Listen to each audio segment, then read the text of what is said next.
এক ছিল ছোট্ট গ্রাম, নাম তার গাবতলী। সেই গ্রামের শেষে একটা মস্ত বড় পুরনো গাব গাছ ছিল। গ্রামের সবাই বলতো ওই গাছে নাকি এক বিশাল ভূত থাকে।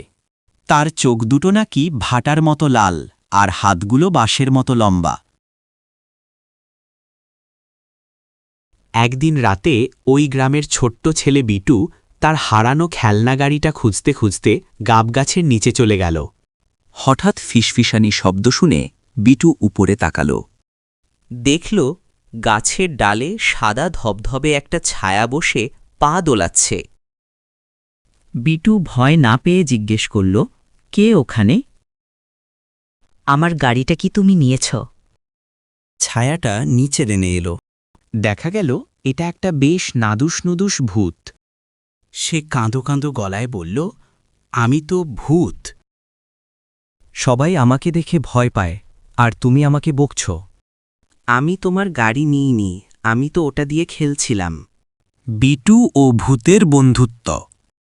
বিটু অবাক হয়ে দেখল ভূতটা মোটেও ভয়ঙ্কর নয়, বরং বেশ বোকাশোকা। সে বলল, তুমি তো বেশ মজার ভূত।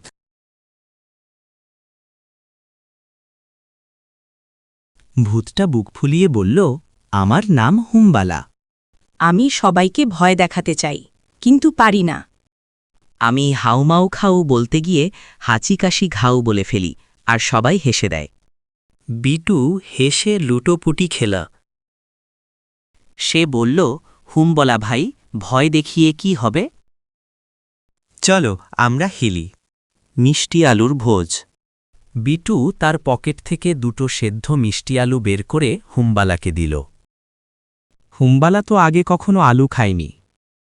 সে এক কামড় দিয়ে আহ্লাদে আটখানা হয়ে নাচতে শুরু করল।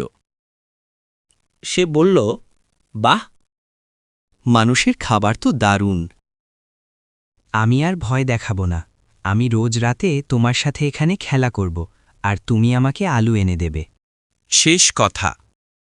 সেই থেকে বিটু আর হুমবালা ভূতের দারুণ বন্ধুত্ব হয়ে গেল। গ্রামের মানুষ এখনও রাতে গাবগাছের পাশ দিয়ে যাওয়ার সময় অদ্ভুত হাসির শব্দ শোনে। তারা ভাবে ভূত বুঝি কাউকে ভয় দেখাচ্ছে, কিন্তু আসলে তারা জানে না যে বিটু আর হুমবলা মিলে সেখানে লুডু খেলছে। গল্পের শিক্ষা: অনেক সময় আমরা যাকে ভয় পাই সে আসলে মনের দিক থেকে খুব সহজ সরল হতে পারে। সাহস থাকলে ভয়কে জয় করে বন্ধু বানানো